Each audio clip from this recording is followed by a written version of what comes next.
Okay, here I'm working on this. This is a 2014 Chevy with a 5.3 in it. It's a Chevy pickup with a 5.3 in it. So the car has a misfire on cylinder number 8. So I swapped the spark plugs and the coils to different cylinder, but the misfire remains on cylinder number 8. So what I did, I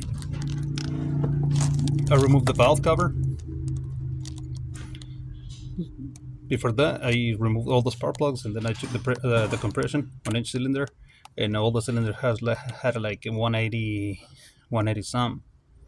There was only this one that had and then cylinder number 8 only had 90 at max. So I decided to remove the valve cover, the cylinder head cover. I remove the cover so I can access this because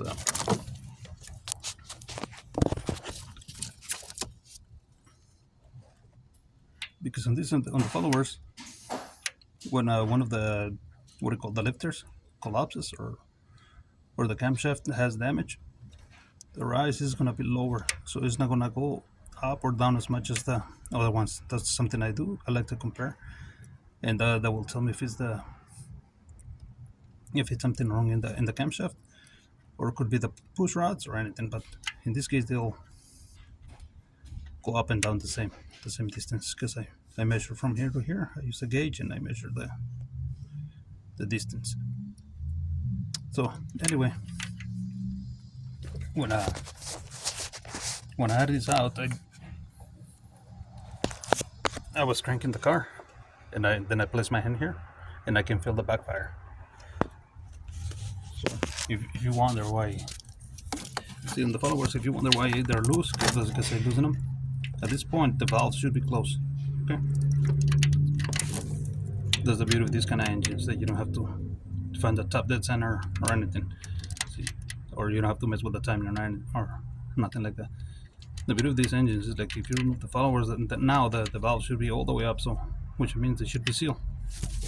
And look what happens.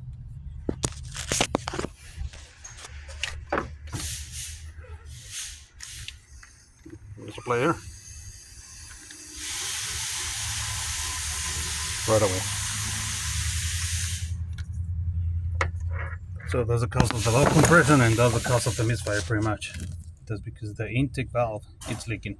If it was the exhaust valve, you would have the same at the exhaust. And I already checked that, and there's nothing. Now, if it wasn't one of the valves that I was leaking, how would I know? How would I know if it's the piston rings? I would put the valve cover. On, and then remove the dipstick. I remove the dipstick, and then I put a back pressure gauge over there at the dipstick, and then same thing, I supply air. Now, if you get too much air passing through the rings, it's gonna come out the dipstick too. So that's just another way that you can point it out. But in this case, it's just the valve that is leaking. So that's pretty much it.